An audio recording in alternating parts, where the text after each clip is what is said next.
The regional center is geared specifically towards investors who have the money, but they don't necessarily want to be intimately involved in developing and running a business day by day.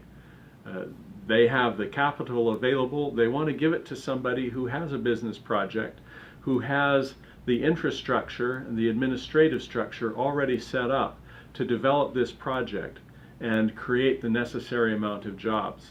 And typically, in that sort of a situation, the investor is going to buy into the regional center, usually as a limited partner in a job creating enterprise that is managed by the regional center itself.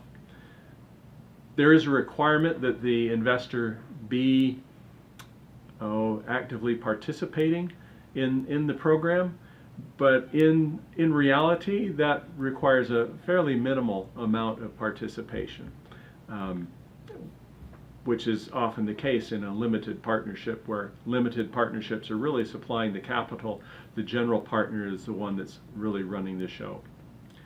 In a regional center, because you're investing your money into something that somebody else is running, it is extremely important to do your due diligence or do your homework.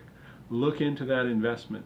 Make sure that this business plan that they are proposing really is likely to fly, because as the investor, that is your responsibility. The Immigration Service is not going to be looking out to make sure that you don't lose your money. So it's very important to take some time and consider different options when you're looking at regional centers. But once you've found one that you're comfortable with,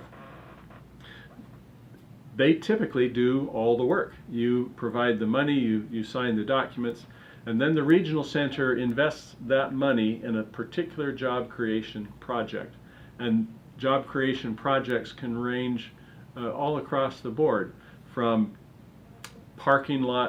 vertical parking lots in New York City as an enterprise, or running a taxi cab company, to developing charter schools, or building hotels, resorts, running ski resorts.